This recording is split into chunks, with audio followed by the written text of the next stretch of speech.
সবাইকে স্বাগতম। আগের ভিডিওটা আমি যেখানে শেষ করেছিলাম সেখানে হয়তো আপনারা কিছুটা বিভ্রান্ত হয়েছেন। আমি বলেছিলাম যদি আমাদের দুইটা ভেক্টর থাকে, আসুন কিছু নতুন ভেক্টর নেই যাতে আমরা এদেরকে সহজ করে বোঝাতে পারি। আসুন ধরি আমার প্রথম ভেক্টরটা হলো এ, অন্য একটা রঙে লিখি। এই টুথপেস্ট রঙটা একঘেয়ে হয়ে গেছে। তাহলে প্রথম ভেক্টরটা হলো এ, ধরে নিই এ সমান সমান -3 গুণ ইউনিট ভেক্টর আই যোগ 2 গুণ ইউনিট ভেক্টর জে। তারপর আরেকটা ভেক্টর হচ্ছে বি, ভেক্টর বি সমান 2i 2 গুণ ইউনিট ভেক্টর আই যোগ, জানি না কি ধরবো, ধরি 4 গুণ ইউনিট ভেক্টর জে। আমরা দেখব এই ইউনিট ভেক্টর নোটেশন ব্যবহার করার অনেক কারণ আছে, যেগুলোর মধ্যে একটা কারণ বা সুবিধা হলো আমি আগের ভিডিওটাতে দেখিয়েছিলাম এরকমভাবে লিখতে শেখার আগে আমাদেরকে যদি ভেক্টর যোগ করতে হতো তবে আমাদেরকে ভেক্টরগুলোকে হেড টু টেল এভাবে ভিজুয়ালি এঁকে নিতে হতো। আঁকা ছাড়া ভেক্টরগুলোকে প্রকাশ করা আর কোনো উপায় ছিল না। আমরা এভাবে ইউনিট ভেক্টরের গুণিতক হিসেবে ভেক্টরকে লিখতে পারলে আমাদের আর আঁকার দরকার হয় না এবং ভেক্টরগুলো যোগ করাও খুব সহজ হয়ে যায়। আমরা কিভাবে তা করি? আমরা জাস্ট এক্স উপাংশ আর ওয়াই উপাংশ যোগ করি।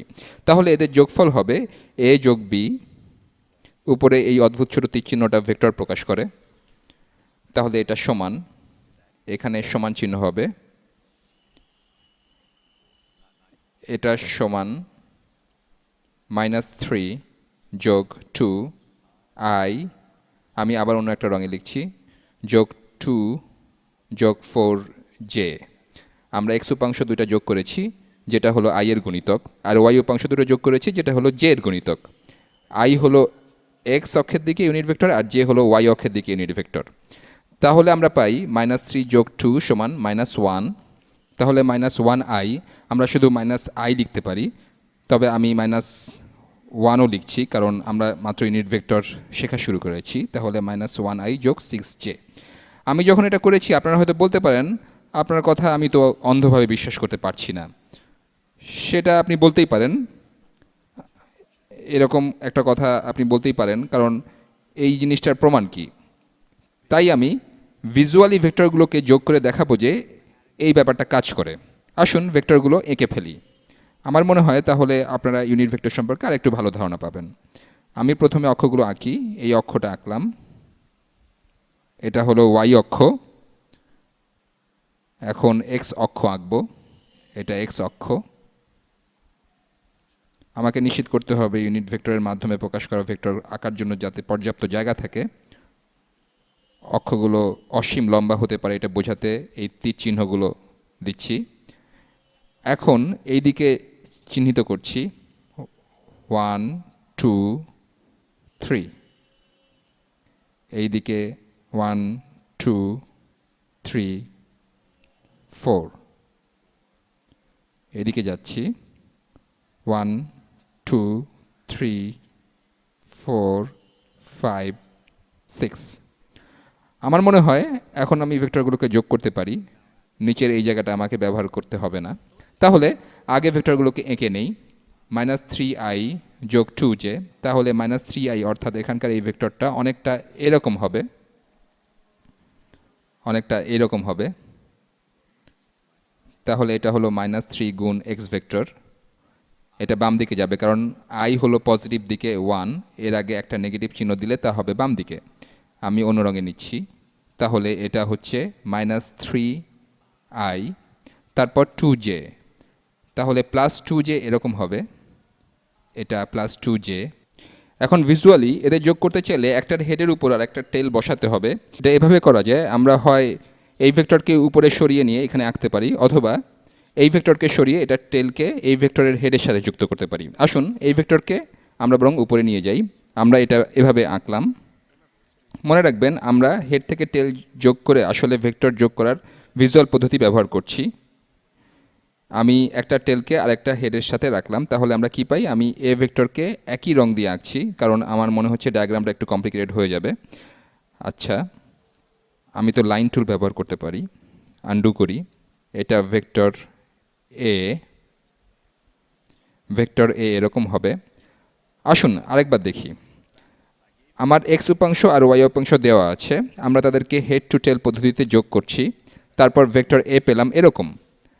আকার বদলে ইউনিট ভেক্টর নোটেশনের মাধ্যমে একটা ভেক্টরকে প্রকাশ করা অনেক সহজ। আসুন দেখি ভেক্টর বি কেমন হবে। আমি এটাতে অন্য রং ব্যবহার করছি।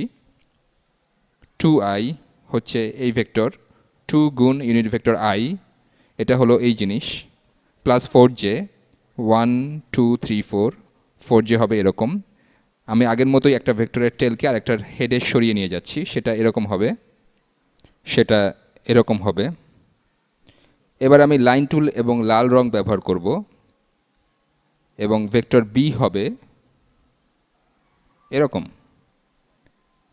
আমি উপাংশগুলো হেড টু টেল এভাবে যোগ করে ভেক্টর বি পেলাম। এখন আমি যদি ভেক্টরগুলোকে যোগ করতে চাই এ এবং বি, তবে উপাংশগুলো যেভাবে যোগ করেছিলাম ঠিক সেভাবেই করব। আমি একটা ভেক্টরের টেলকে অন্য ভেক্টরের হেডে রাখবো, তারপর আমি লব্ধি ভেক্টর বের করব। আসুন ধরি আমরা এ ভেক্টরকে সরিয়ে এখানে আনবো। মনে রাখবেন ভেক্টরের ক্ষেত্রে আমরা মান আর দিকটা ঠিক রাখলেই হবে, সেটা কোথা থেকে শুরু হলো তা চিন্তা না করলেও চলবে, তাহলে ভেক্টরকে সরানো যায়। আপনি শুধু এর মান আর দিক পরিবর্তন করতে পারবেন না। ভেক্টর যোগ করতে আমরা তাই করি, একটা ভেক্টরকে সরিয়ে হেড টু টেল এভাবে রাখি, তারপর ভিজুয়ালি যোগ করি। এখানে আমরা ভেক্টরকে সরাবো, এ ভেক্টরকে সরাবো, এ ভেক্টরকে এখানে আনলে এরকম হবে। আমি জানি আমার এ ভেক্টরটাকে এখানে আনলে তা দেখতে অনেকটা এরকম হবে। আমার ঠিকমতো ওই এ ভেক্টরের একটা কপি এখানে আঁকতে হবে। তাহলে আমি যা করলাম তা হলো আমি একটা ভেক্টর নিলাম, তারপর সেটাকে এমনভাবে সরালাম যাতে এর টেইলটা বি ভেক্টরের হেড থেকে শুরু হয়, তাই না? তাহলে আমি এ ভেক্টরকে সরালাম, এটা এখনও এ ভেক্টরই থাকলো। একটা ভেক্টরকে সরালেই সেটা পরিবর্তন হয়ে যায় না। একটা ভেক্টর তখনই পরিবর্তন হবে যদি আমি এটাকে বড় বা ছোট করে আঁকি অথবা এর দিক পরিবর্তন করে দিই। তাহলে দেখতে পাচ্ছি এটা ভেক্টর বি আর এটা এ। তাহলে ভেক্টর এ আর বি যদি যোগ করি তাহলে লব্ধি ভেক্টর হেড টু টেল এভাবে যাবে। আমি সবুজ রং ব্যবহার করে এটা করছি, এটা হবে এরকম, এটা এরকম হবে, ঠিক আছে? তাহলে এখানে আমরা এত ঝামেলা করে এত সরলরেখা ব্যবহার করে আসলে ভিজুয়ালি দুইটা ভেক্টর যোগ করলাম। এই সবুজ ভেক্টরটাই হলো এ যোগ বি। আসুন দেখা যাক এই সবুজ ভেক্টরটা একই জিনিস কিনা যেটা আমরা এখানে পেয়েছি। আসুন দেখি দুটো একই জিনিস কিনা। আমরা পেয়েছি -1 গুণ i, -1 হচ্ছে এখানে, তারপরে 6j, আমি অন্য রং ব্যবহার করছি, 6j এরকম হবে।